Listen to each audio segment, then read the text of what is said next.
semua orang senang melihatnya karena dia bersih, karena dia rupawan, karena dia sopan dan santun, karena ayahnya meninggal dan ibunya juga sudah lama meninggalkannya. Orang kasihan melihatnya.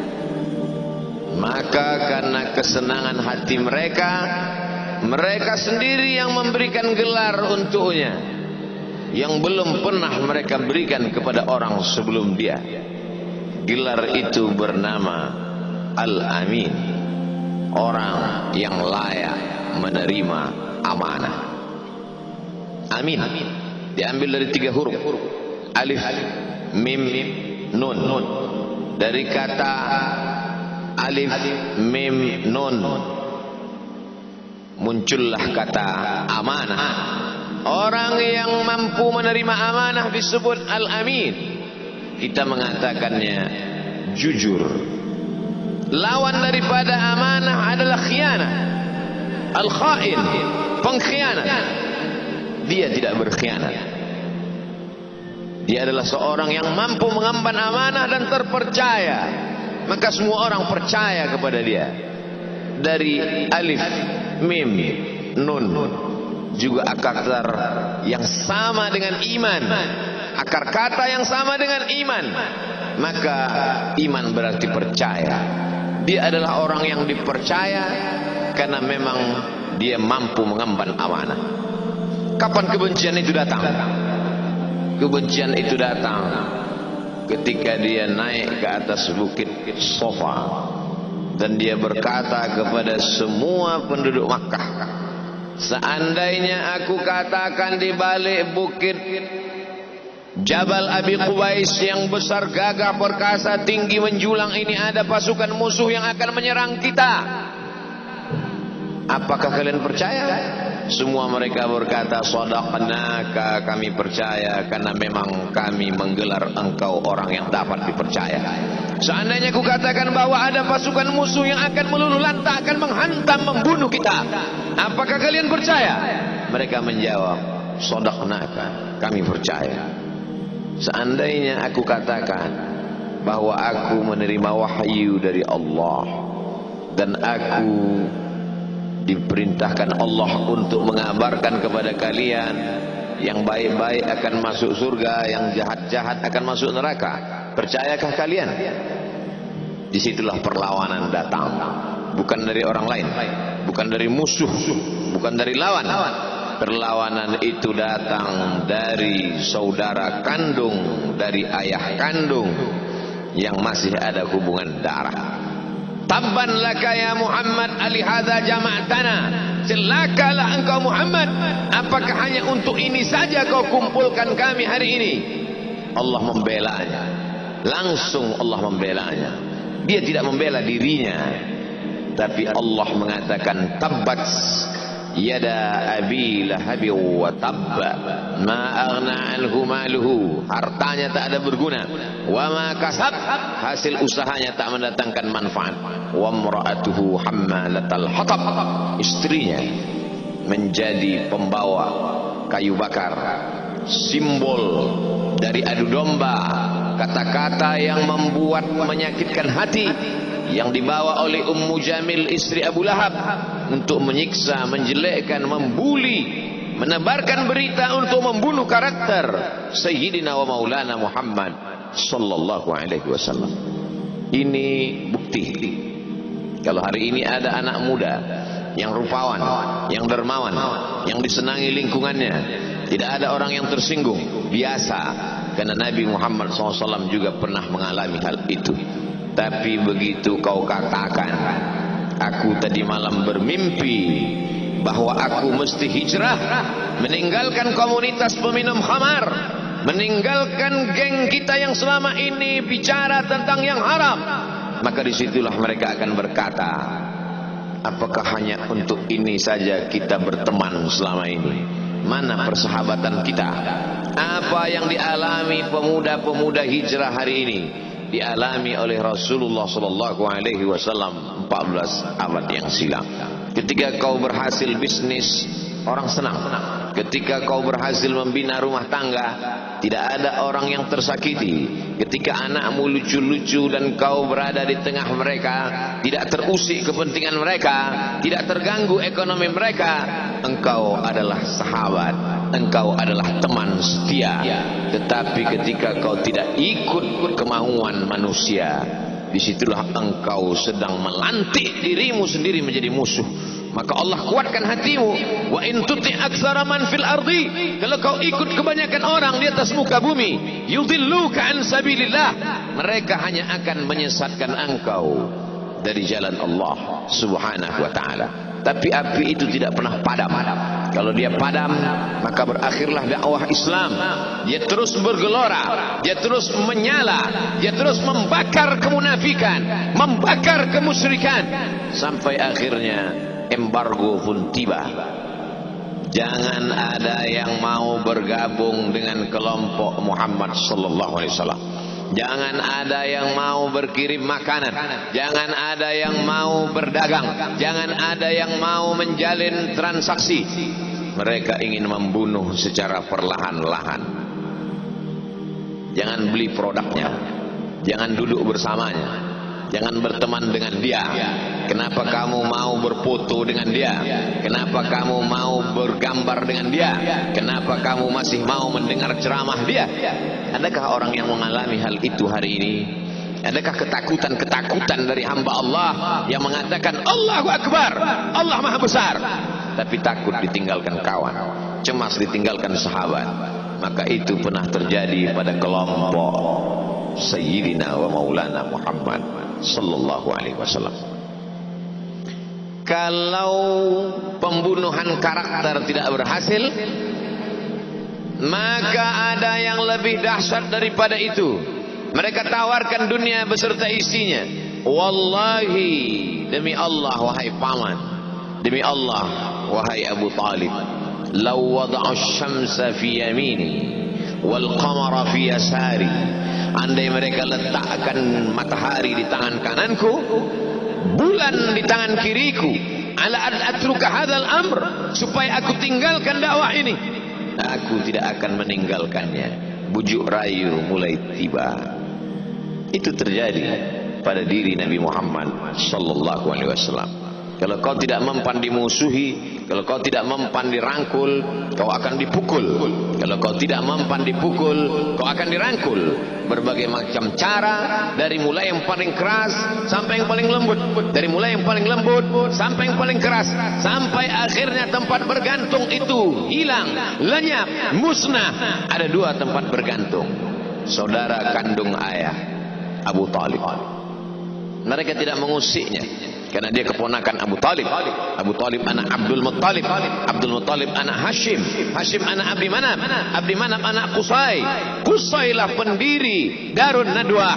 Mereka keturunan darah mulia dari Adnan. Adnan menerima tetesan darah dari Ismail. Ismail anak kandung Ibrahim alaihissalam. Jangan ganggu dia, karena dia keponakan Abu Talib. Masih ada backing, tapi Allah ingin agar hati itu tidak bergantung kepada manusia. Dia buat Abu Talib meninggal dunia, masih ada lagi tempat bergantung. Dia yang dulu ketika kedinginan datang, dia yang menyelimuti. Yang dulu ketika ketakutan datang, dia yang menenangkan. Dia datang menemui Waraqah ibnu Naufal.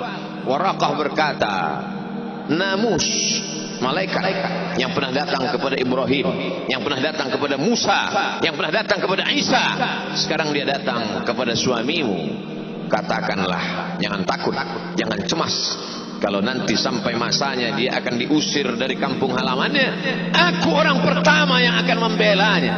Karena begitu yang kutemukan dalam kitab-kitab suci yang kubaca, kata Waraqah bin Naufal. Hari itu juga tempat bergantung itu patah. Khadijah menghadap Allah Subhanahu wa taala. Tak lagi ada makhluk tempat bergantung, tak ada lagi ranting tempat berhinggap, tak ada lagi batang kayu tempat berpegang. Allah ingin agar engkau berserah hanya kepada Dia saja. Tidak ada makhluk bersandar kepada makhluk akan kecewa, bersandar pada kayu yang rindang akan tumbang, bersandar kepada benda akan binasa, bersandar kepada sahabat akan berubah menjadi musuh. Bersandarlah kepada dia, Hayyun Maha Hidup, la yamut, dia tak pernah mati. Bersandarlah kepada dia, Al-Aziz yang Maha Perkasa, Al-Jabbar yang Maha Berkuasa. Itu yang diinginkan Allah dari sosok Sayyidina wa Maulana Muhammad sallallahu alaihi wasallam. Dia pergi, sengaja dia pergi berjalan kaki, karena kalau dia pergi menunggang unta, mereka sudah mengintai, dia pasti lari, dia akan pergi ke tempat yang jauh. Sengaja dia pergi berjalan kaki. Lalu kemudian dia pun sampai ke suatu tempat. Dia berharap mereka adalah orang-orang yang lembut akan yang menerimanya, tapi dia tidak diterima dengan tala'al badru alaina. Dia tidak diterima sebagai ahlan wa sahlan. Ahlan, keluarga, kau datang kami sambut sebagai keluarga. Sahlan, mudah, kau datang urusanmu mudah. Ahlan wa sahlan. Tapi dia tidak dianggap sebagai keluarga, dia tidak dianggap sebagai sahlan, dia dianggap sebagai musuh. Dia dilempar dengan batu, dia dilempar dengan kayu, dia dilempar dengan tulang onta. Apa yang dia lakukan? Dia bersembunyi di balik bukit. Dia angkat kedua tangannya, ilaika ashku dha'fa quwwati, kepada engkau saja aku mengadukan kelemahanku, wa qillata hilati, ketidakberdayaanku, wa hawani bainan nas, aku hina di tengah mereka. Kalau dulu aku ada tempat bergantung, ada tempat bersandar, ada tempat mengadu, hari ini hanya engkau saja ya Allah. Datanglah malakul jibal, malaikat penjaga segala bukit di atas dunia. Kau tunjuk mana bukit yang paling besar ya Muhammad, akan kutimpakan kepada mereka. Hati yang luka biasanya akan marah, akan kecewa, tapi itu tidak terjadi pada Nabi Muhammad sallallahu alaihi wasallam. Apa yang dia katakan? Asallahu an yukhrij min aslabihim man ya'budullaha wa la yusyrika bihi syai'a. Ya Allah, keluarkan dari tulang sulbi mereka, keluarkan anak cucu mereka yang akan menyembah engkau. Tidak ada satupun yang akan mempersekutukan engkau di atas muka bumi ini. Doanya dikabulkan, hatinya susah, pikirannya kacau, tapi lidahnya tidak berkata-kata kasar. Dia doakan agar anak cucu mereka menyembah Allah.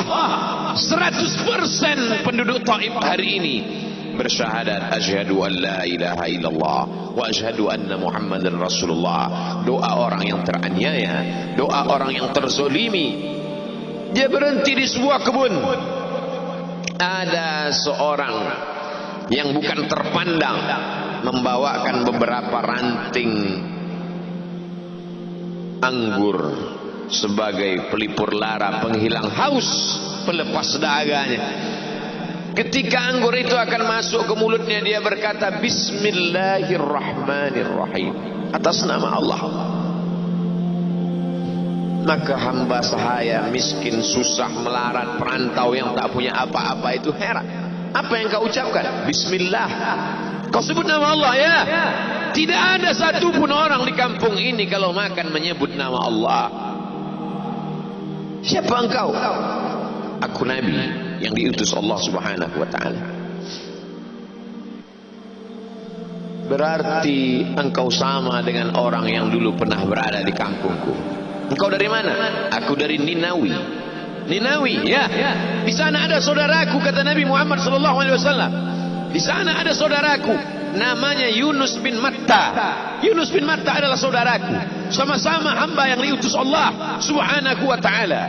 Dia juga diingkari oleh kaumnya. Dia masuk ke dalam lautan, ditelan seekor ikan dalam 3 kegelapan. Gelapnya tengah malam, gelapnya lautan, gelapnya perut ikan. Dia berserah kepada Allah. La ilaha illa anta subhanaka inni kuntu minal zalimin. Begitu cara Allah mengingatkan Nabi Muhammad sallallahu alaihi wasallam. Apa yang kau rasakan hari ini belum ada apa-apanya dengan apa yang pernah dirasakan oleh Yunus bin Matta. mendengar itu langsung saja Addas bersimpuh sujud mencium lutut Nabi Muhammad sallallahu alaihi wasallam. Dia tidak mulia, dia hamba sahaya, dia miskin, dia perantau, tapi dia sempat mencium tangan Nabi Muhammad sallallahu alaihi wasallam. Dia sempat menghilangkan dahaga dari leher Nabi Muhammad sallallahu alaihi wasallam. Pertemuan yang berkesan. Biarlah pertemuan itu sekali, tapi sampai ke lubuk hati.